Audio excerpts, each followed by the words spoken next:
ദേശാഭിമാനി മുഖപ്രസംഗം 2025 ജൂൺ 11. കപ്പൽ ദുരന്തം ജാഗ്രത പാലിച്ച് സംസ്ഥാനം. അറബിക്കടലിൽ കേരള തീരത്തോടടുത്ത് വീണ്ടും കപ്പൽ അപകടം.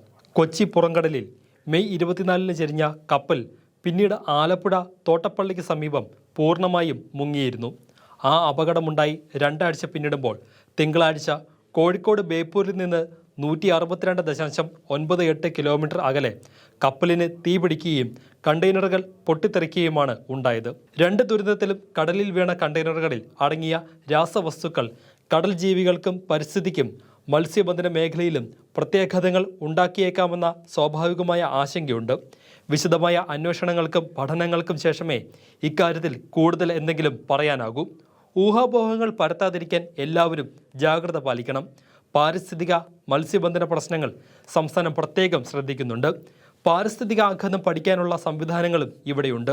തോട്ടപ്പള്ളിക്ക് സമീപം മുങ്ങിയ MSC എൽസ 3 കപ്പലിലെ ഇന്ധനം പൂർണ്ണമായും നീക്കാനുള്ള ശ്രമം വിജയകരമായി നടന്നു വരികയാണ്.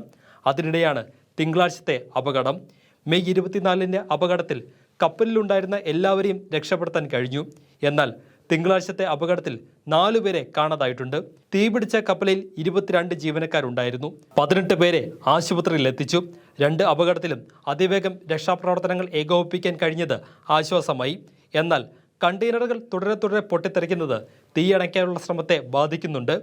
ആളിക്കത്തുന്ന തീയും കനത്ത പുകയും കാരണം അപകടത്തിൽപ്പെട്ട കപ്പലിന്റെ അടുത്തേക്ക് എത്താനും പ്രയാസമുണ്ട്. ഇതേസമയം കടലിൽ വീണ കണ്ടെയ്നറുകൾ തീരത്തെത്താതെ തടഞ്ഞു നിർത്താൻ ശ്രമിക്കുന്നുമുണ്ട്. ദുരന്തത്തിന്റെ പശ്ചാത്തലത്തിൽ ഡയറക്ടറേറ്റ് ജനറൽ ഓഫ് ഷിപ്പിംഗ് നേതൃത്വത്തിൽ കൊച്ചിയിൽ ഉന്നതതല യോഗം ചേർന്നു. കപ്പലിലെ തീയണയ്ക്കൽ വളരെ ശ്രമകരമാണെന്ന് വിലയിരുത്തിയ യോഗം കണ്ടെയ്നർ നീക്കലും മലിനീകരണ നിയന്ത്രണവും ഊർജിതമാക്കാൻ തീരുമാനിച്ചു. സിംഗപ്പൂരിൽ രജിസ്റ്റർ ചെയ്ത വാൻഹായ് 503 എന്ന കപ്പലിനാണ് ബേപ്പൂർ തീരത്ത് നിന്ന് 88 നോട്ടിക്കൽ മൈലും കണ്ണൂർ അഴീക്കലിൽ നിന്ന് 44 നോട്ടിക്കൽ മൈലും അകലെയായി ഉൾക്കടലിൽ വെച്ച് തീപിടിച്ചത്. കൊളംബോയിൽ നിന്ന് വെള്ളിയാഴ്ച പുറപ്പെട്ട കപ്പൽ ചൊവ്വാഴ്ച മുംബൈയിൽ എത്താനിരിക്കെയാണ് ദുരന്തം. കേരളത്തിന്റെ പുറംകടലിൽ അപ്രതീക്ഷിതമായി 2 അപകടമുണ്ടായത് ഇതുവഴിയുള്ള കപ്പൽ ഗതാഗതത്തെ ഒരു തരത്തിലും ദോഷകരമായി ബാധിക്കില്ലെന്ന് വിദഗ്ധർ വ്യക്തമാക്കിയിട്ടുണ്ട്. 2 ഒറ്റപ്പെട്ട യാദൃച്ഛിക അപകടങ്ങളാണ്. 2 തമ്മിൽ പ്രഥമദൃഷ്ട്യാ ഒരു ബന്ധവുമില്ലെന്നും ഈ മേഖലയിലെ വിദഗ്ധർ ചൂണ്ടിക്കാട്ടുന്നു. ഉൾക്കടലിൽ ഉണ്ടാകുന്ന അപകടങ്ങളിൽ കേസെടുക്കുന്നത് കേന്ദ്ര ഷിപ്പിംഗ് മന്ത്രാലയമാണ്. ഇത് സംബന്ധിച്ച തുടർ ദൗത്യങ്ങൾ ഏകോപിപ്പിക്കുന്നതും മന്ത്രാലയമാണ്. അപകടത്തിൽ സംസ്ഥാനത്തിന് നഷ്ടങ്ങൾ ഉണ്ടായത് ക്ലെയിം ചെയ്ത് വാങ്ങാൻ എല്ലാ നടപടിയും സംസ്ഥാന സർക്കാർ സ്വീകരിക്കുന്നു. കപ്പലിൽ കൊണ്ടുപോകുന്ന അപകടകാരികളായ ചരക്കുകളെ അവയുടെ സ്വഭാവമനുസരിച്ച് ഇന്റർനാഷണൽ മാരിടൈം ഡേഞ്ചറസ് ഗുഡ്സ് തരംതിരിച്ചിട്ടുണ്ട്. നാശനഷ്ടങ്ങൾക്ക് പരിഹാരം ഉറപ്പാക്കാനുള്ള അന്താരാഷ്ട്ര ഉടമ്പടികളുമുണ്ട്. ഇതനുസരിച്ച് പാരിസ്ഥിതിക മത്സ്യത്തൊഴിലാളി വിനോദസഞ്ചാര മേഖലകൾക്കുണ്ടാകുന്ന ആഘാതങ്ങൾക്ക് നഷ്ടപരിഹാരം ആവശ്യപ്പെടാൻ സർക്കാരിന് സാധിക്കും.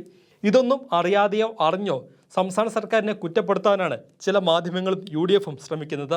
നടുക്കടലിൽ ഉണ്ടാകുന്ന കപ്പൽ അപകടങ്ങൾക്ക് പോലും സംസ്ഥാന സർക്കാരാണ് ഉത്തരവാദിയെന്ന മട്ടിലാണ് പ്രചാരണം. ഇത് ശുദ്ധ തോന്നിയാസവും രാഷ്ട്രീയ കളിയും മാത്രം. കപ്പൽ ദുരന്തത്തെക്കാൾ വലിയ ദുരന്തമായി മാറിയിരിക്കുകയാണ് കേരളത്തിൻ്റെ പ്രതിപക്ഷവും ഒരു വിഭാഗം മാധ്യമങ്ങളും. ആഗോളതാപനവും കാലാവസ്ഥാ വ്യതിയാനവും കടലിലെ കാറ്റിൻ്റെ ഗതിയെയും തീവ്രതയും ഗണ്യമായി സ്വാധീനിക്കുന്നുണ്ട്. ഇതുകൂടാതെ മറ്റ് പല കാരണങ്ങളാലും ലോകത്തെ വിവിധ സമുദ്രങ്ങളിൽ കപ്പൽ അപകടങ്ങൾ പതിവാണ്. 2024 27 കപ്പൽ കടലിൽ നഷ്ടമായതായി അലയൻസ് കൊമേഴ്സ്യൽ റിപ്പോർട്ട് ചെയ്തിട്ടുണ്ട്. ഇക്കാലയളവിൽ ബംഗാൾ ഉൾക്കടലിലും 2 കപ്പൽ നഷ്ടമായി. കപ്പൽ ഏത് രാജ്യത്താണ് രജിസ്റ്റർ ചെയ്തിരിക്കുന്നത് എന്നതിനെ ആശ്രയിച്ചാണ് നിയമപരമായ കാര്യങ്ങൾ തീരുമാനിക്കപ്പെടുന്നത്. സുരക്ഷാ മാനദണ്ഡങ്ങൾ പാലിക്കാതെ സർവീസ് നടത്തുന്ന കപ്പലുകൾ ഏത് നിമിഷവും ദുരന്തം വിതയ്ക്കാം. എന്തിനേയും കേരളത്തിനെതിരായി തിരിക്കാൻ ശ്രമിക്കുന്നവർക്ക് ഇതൊന്നും അറിയേണ്ടതില്ലല്ലോ.